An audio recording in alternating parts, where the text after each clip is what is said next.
Thank you very much, the Right Honorable Prime Minister Raila Odinga. Ladies and gentlemen, let's take our seats. Thank you very much.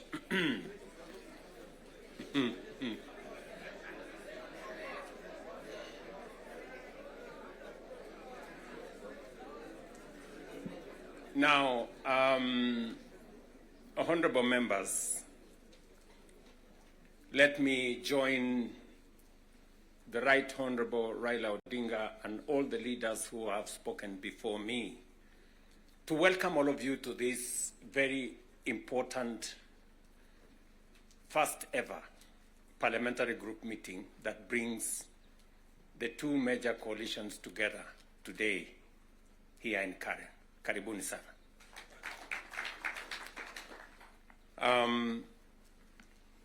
The Right Honorable Raila Odinga has given us the context of why we are meeting here.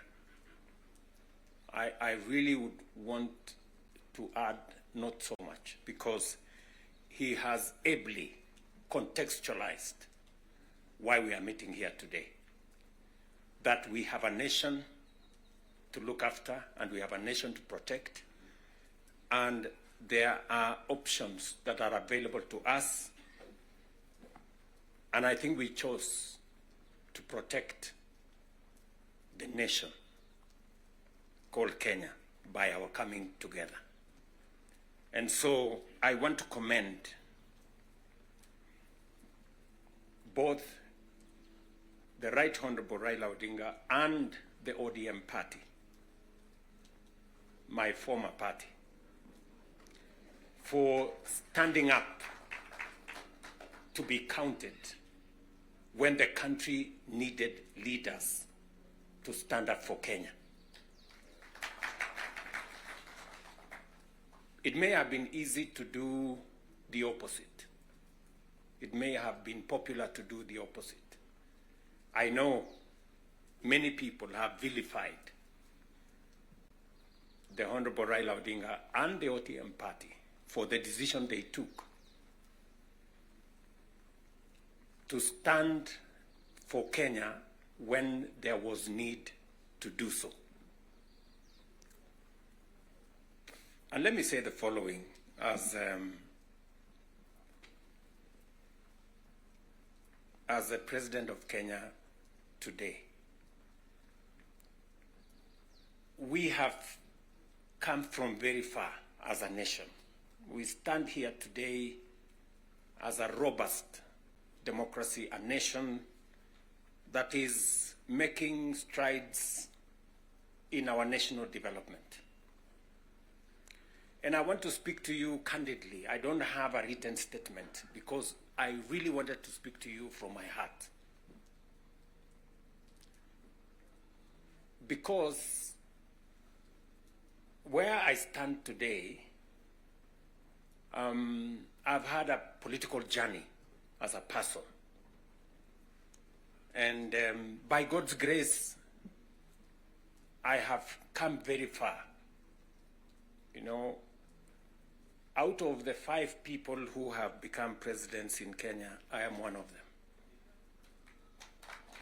I don't take it for granted, and I don't take it lightly that God has given me an opportunity to be one of the 5 Kenyans who have had the opportunity to lead this country.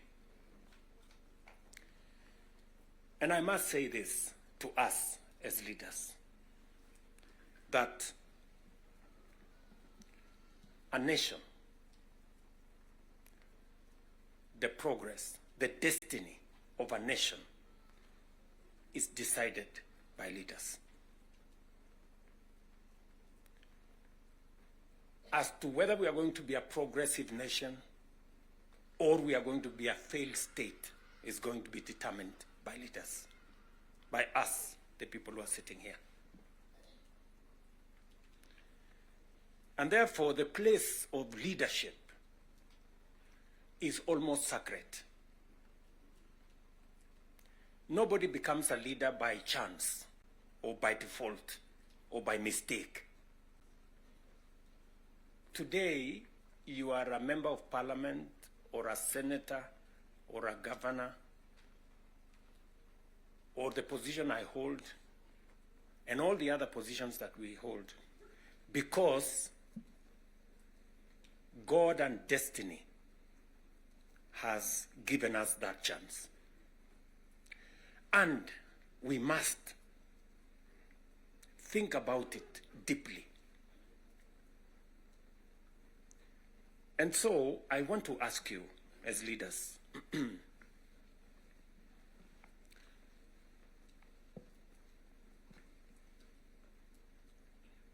the Honorable Prime Minister has given us a history of countries.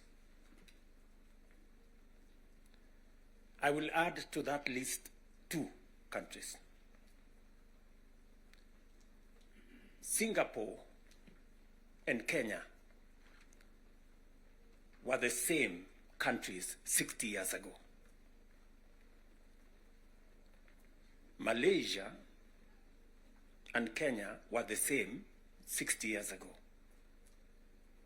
But today, we play in different leagues. They have managed to progress to the first world. We are still where we are. The difference between what Singapore has become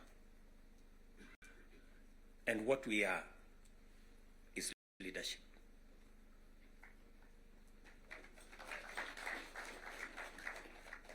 And that is the place, ladies and gentlemen, we occupy today. So that you understand the importance, the sacred position you hold as a leader. Sometimes people want to ask, how do people who live in different houses, they have their own lives to pursue, but they wake up one morning on an election day and they go one after the other to 10,000, to 20,000, to 50,000 and elect you? You are not special. But it is a moment that God has given us as leaders. And therefore, we must do whatever we are doing, knowing very well that we have a heavy, almost sacred responsibility to the people we lead and to the nation of Kenya.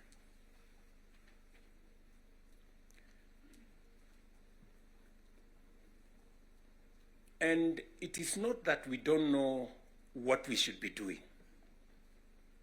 We all know what we should be doing. It is not that we have shortage of ideas. It is not that we have shortage of what we need to do. In fact, I dare say we have some of the very best ideas. We have very good manifestos all the time.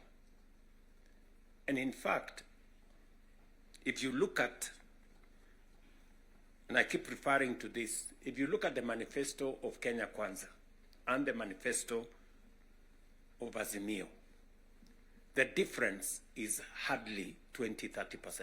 70% we share what we think should be fixed in Kenya.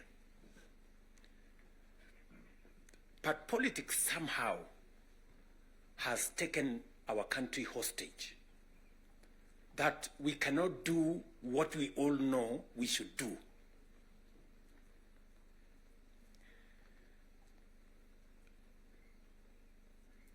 I have said that the difficulties that I face today as a president in Kenya are self-imposed.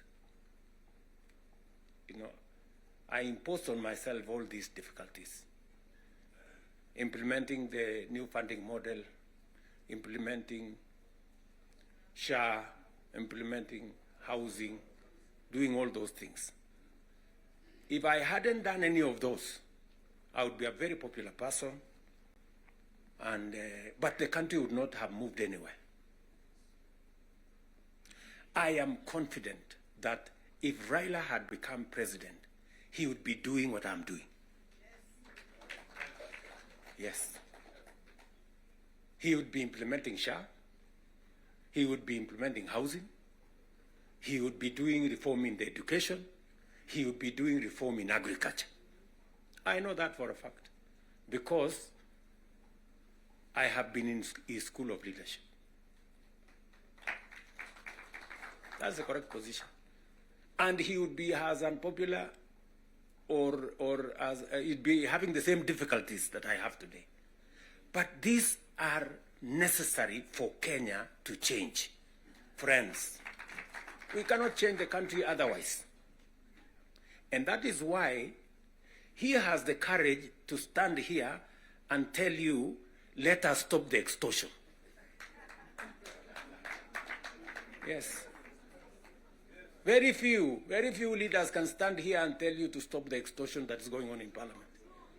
I'm telling you the truth. Very few leaders. Because we like making peace with mediocrity. Oh, and trying to explain things that we shouldn't be explaining. Now let me ask you, friends, we are all friends here. Yeah, we are one team, or so I guess. This fellow who is called chairman of welfare in committees, what is their job? What is their job? Extortion, that's it. And that is what Prime Minister is saying.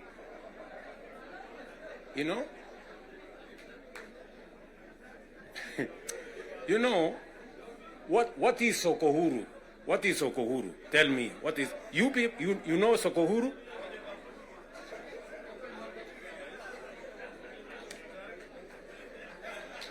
So, let me tell you. No, you see, and this is the same problem that we face. This is the same problem that we face. Because, look, for example, we passed the law that we all know, friends, we all know the problems we go through with fundraisings for people who have hospital bills. All of us. In your phones, you have WhatsApp groups. So-and-so has this, this condition, so-and-so has this condition, to contribute here. True or not true? Yes. But we don't want to fix it because it's difficult. But I must commend you. I must commend the members of National Assembly and Senate because you took the courage and passed the bills that today is beginning to solve the problem of health in Kenya. It may not happen instantly, but all of you can now see that there is a possibility that we can sort out the challenge of health and health delivery in Kenya. But because we had to be bold, we had to be bold and make the necessary decisions. Today, we are dealing with the crooked hospitals and health professionals who still want to steal from SHA and to steal from our health provision. And we will go after them and we will deal with them. So, what am I saying? I am saying the following. If we have to change Kenya, my friends, we have a historic opportunity today with this broad-based government, we have a historic opportunity to unleash the full potential of Kenya. We all believe, I do, that Kenya is a very great country, this country of ours. There is absolutely no reason why Kenya is not like Singapore.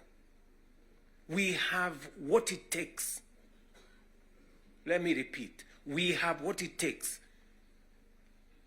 to measure up to the countries in the first world. Yes, we do. Yes, we do. But we are playing in the wrong league because leadership, me and you, are refusing to stand up to what this country needs. I really want to persuade you guys. I really want to persuade you friends. Yeah? This is not about William Ruto.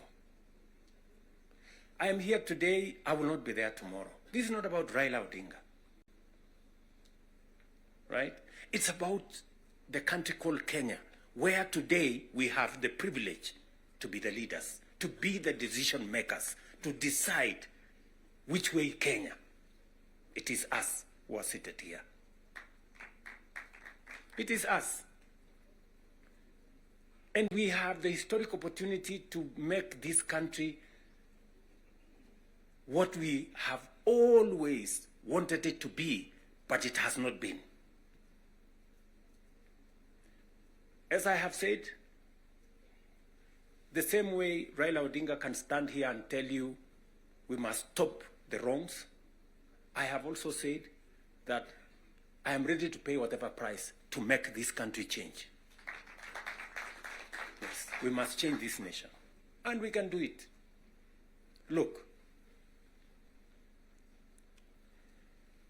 housing was part of our conversation for the last 30 years.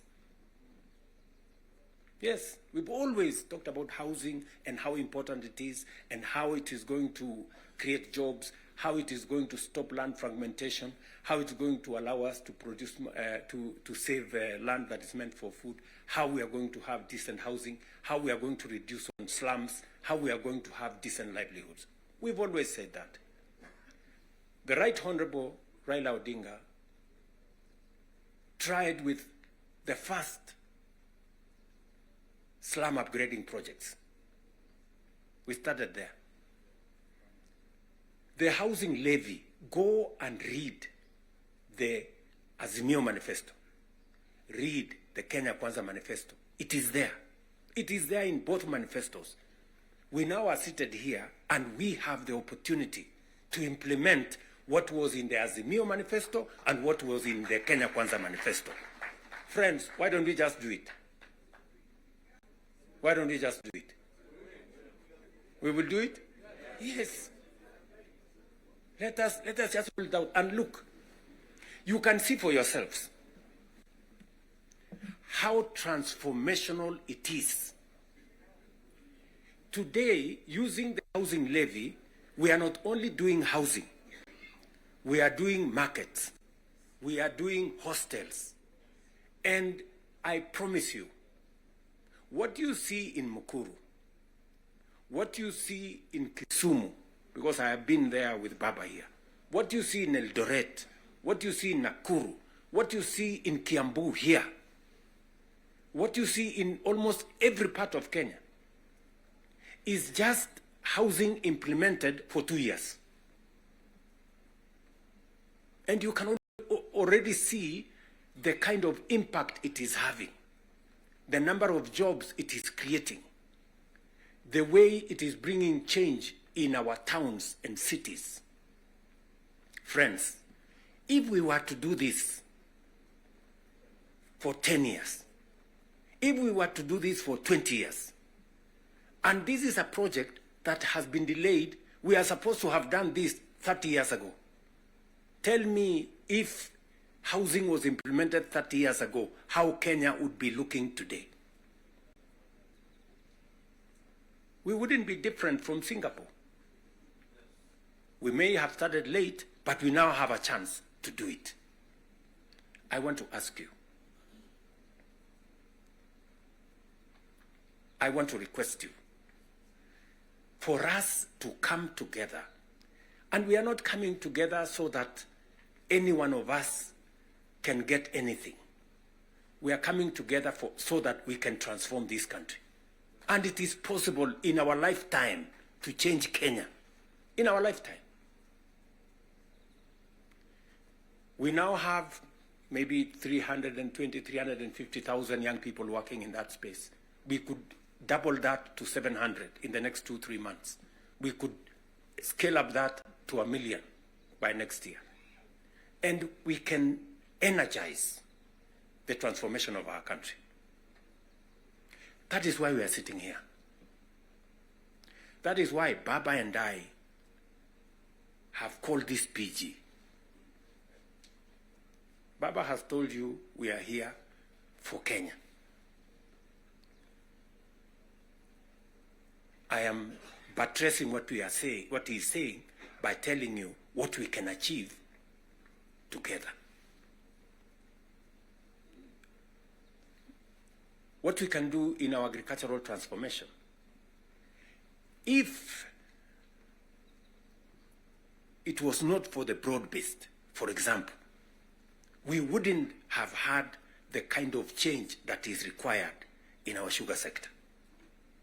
And I want to tell you, watch this space. In just 2 or maximum 3 years, Kenya will be a net exporter of sugar. Just 2 or 3 years.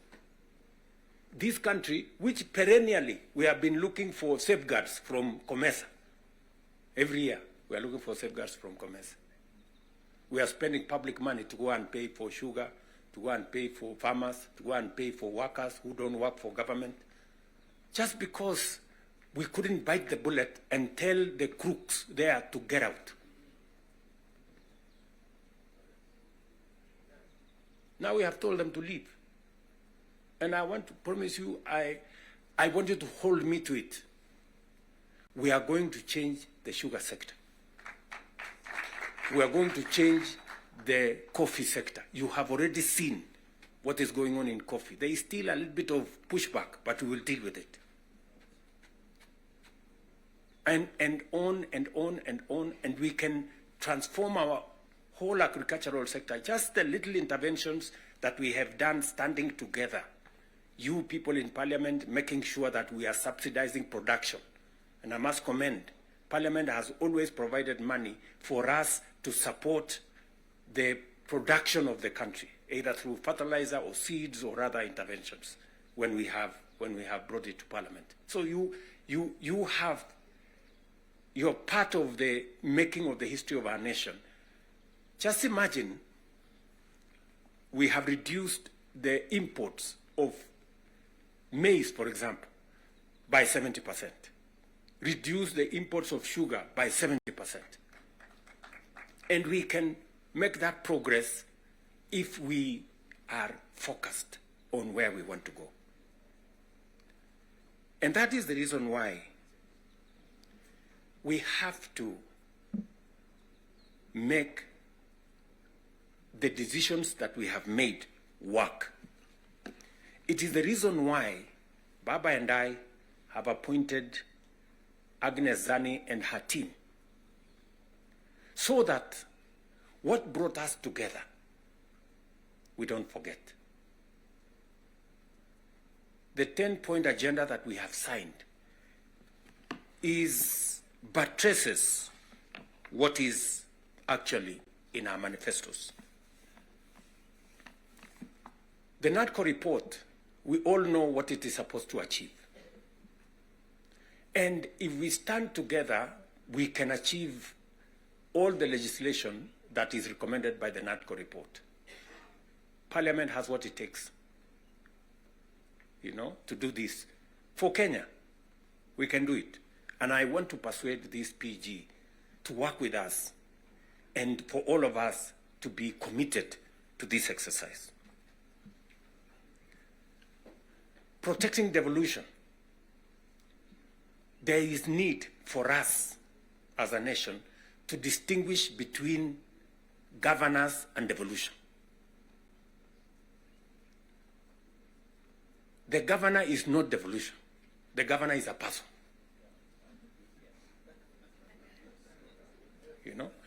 Devolution is about the people.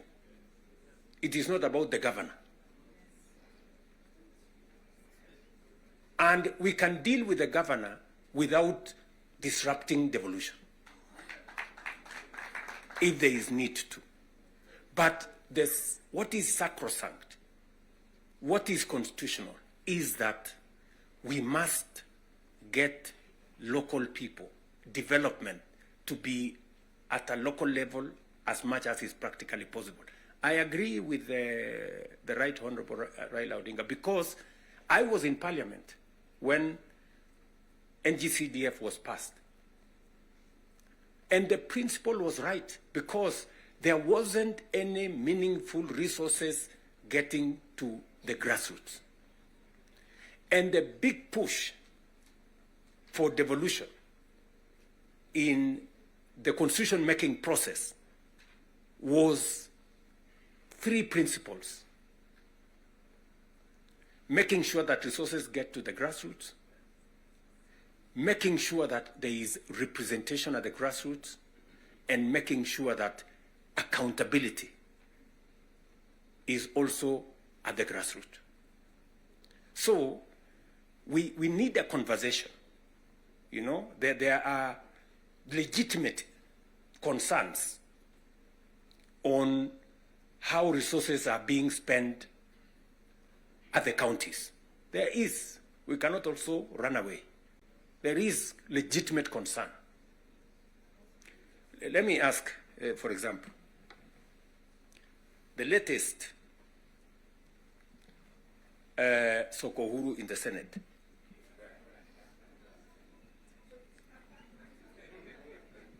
Because you have to accept, you know, by virtue of the position I hold today, I am a consumer of raw intelligence. I know what's going on. Where does somebody find 150 million? Where? Huh?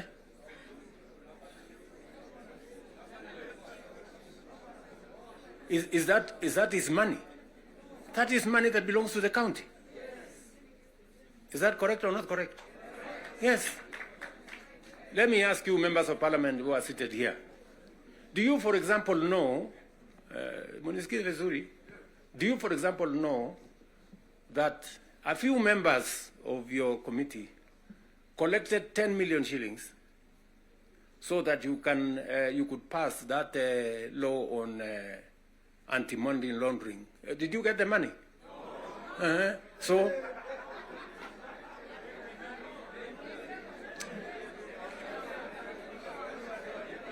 So,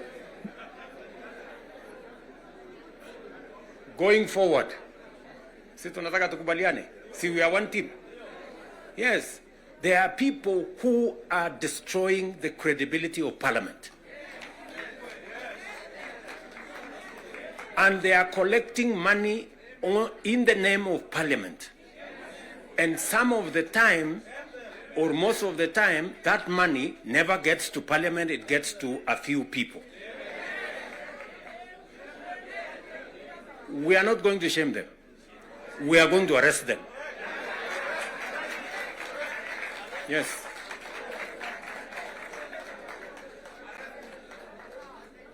Do we agree? Do we agree? Yes, whoever is giving and whoever is being given and whoever is doing whatever it is, we sort them out. Because the reality, friends, the reality is that there is a problem. And we all know here, tukitaka tu kusema ukweli, there is a problem. And unless we sort it out, we are going to destroy our nation. We are going to destroy this nation unless we sort it out. And we must be as candid to ourselves here as we are candid in implementing what is transformational for Kenya. Tunaelewana? Now, let me say this.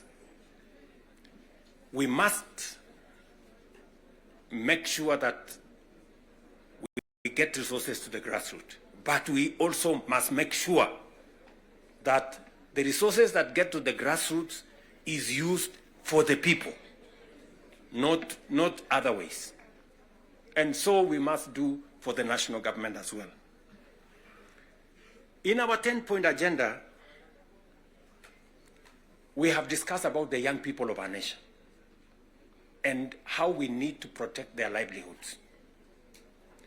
I want to ask the leadership seated here today, members, I want to persuade you. We have a robust program. We have, I think, close to 8 or 9 different programs targeting our young people and how we can meaningfully engage them in employment and other interventions that benefit the young people of our nation. I will say this. We spend close to 650 billion shillings every year in education, making sure that our young people go through primary school, ECD, primary school, junior school, secondary school, TVETs, and universities. We must equally have clarity in how these 650 billion shillings we spend every year, at the end of the day, how do we recover that money? By making sure that our young people become a resource for the development of our nation instead of being a problem to our nation. We must do that. And there are 6, 7 interventions that have gone through Parliament. Housing is one of them. Export of labor is another one. Digital jobs, and every member of Parliament here, especially of the National Assembly, you have resources to do ICT hubs. I remember discussing with Sirma there, chairman of NGCDF. I remember discussing with Kiarie, the chairman of ICT. And if there are any issues that concern, sometimes maybe we have a problem with resources, Mbadi is here. He knows that if there are resources that needs to be made available, it's for us to provide interventions for young people to get an opportunity to work.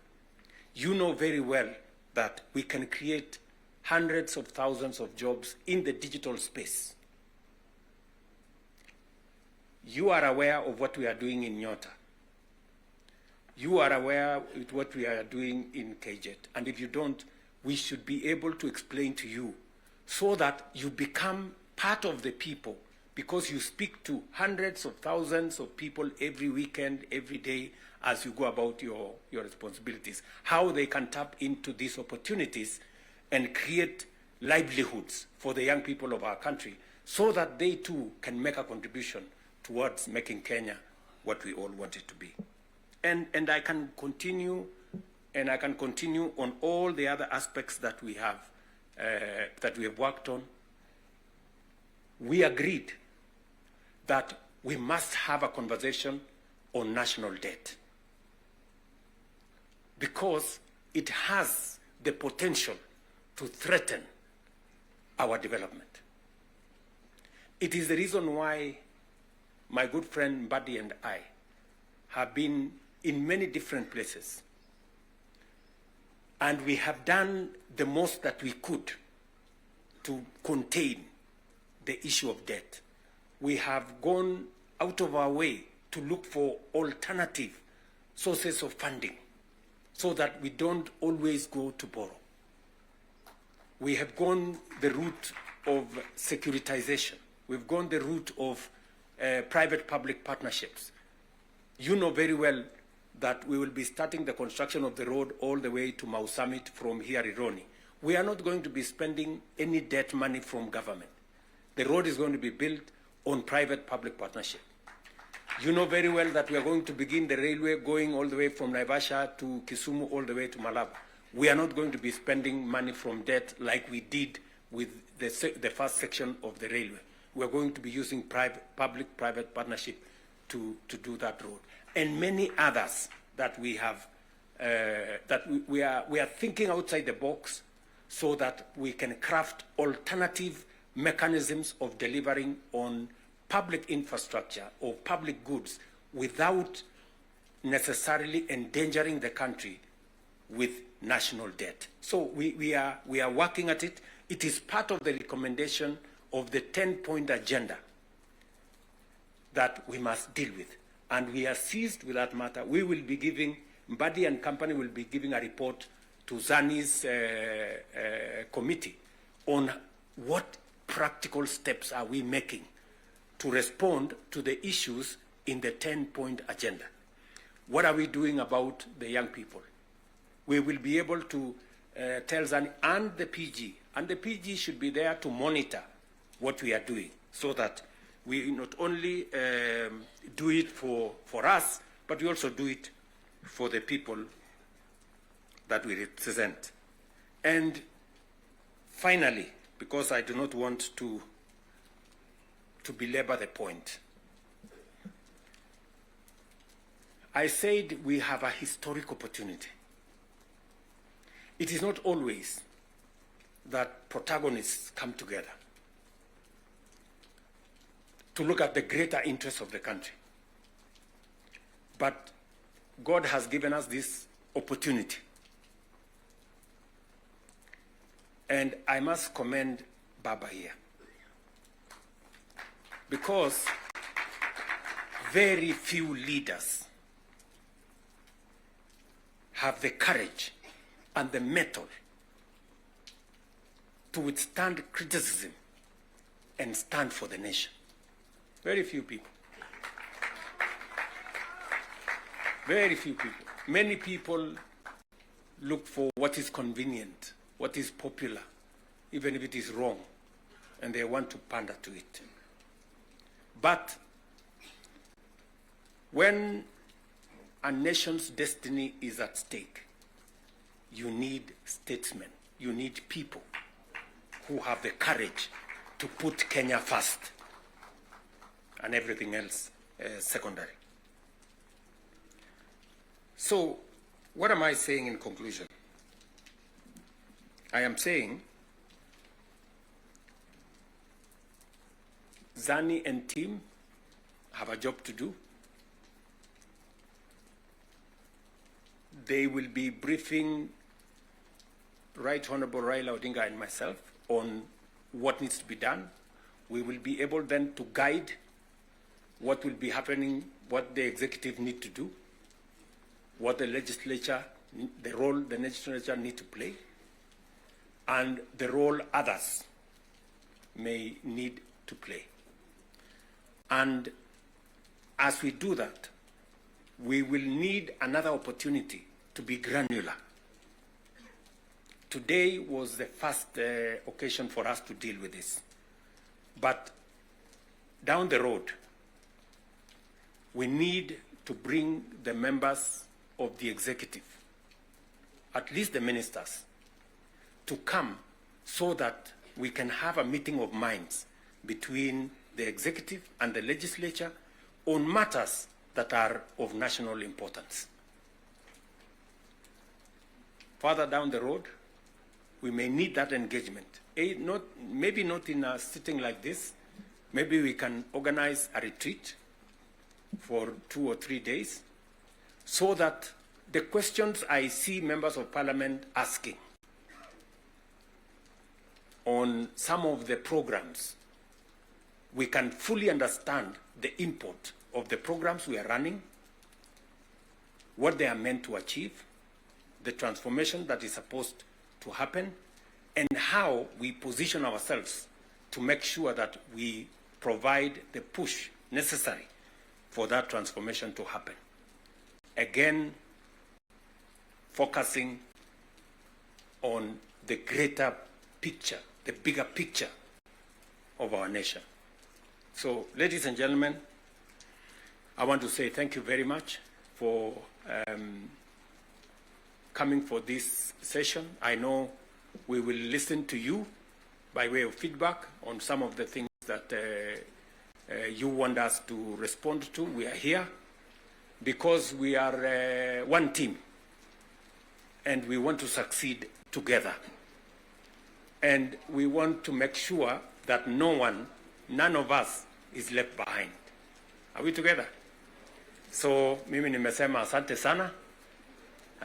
If there are any questions directed to me, I will be willing and ready to answer.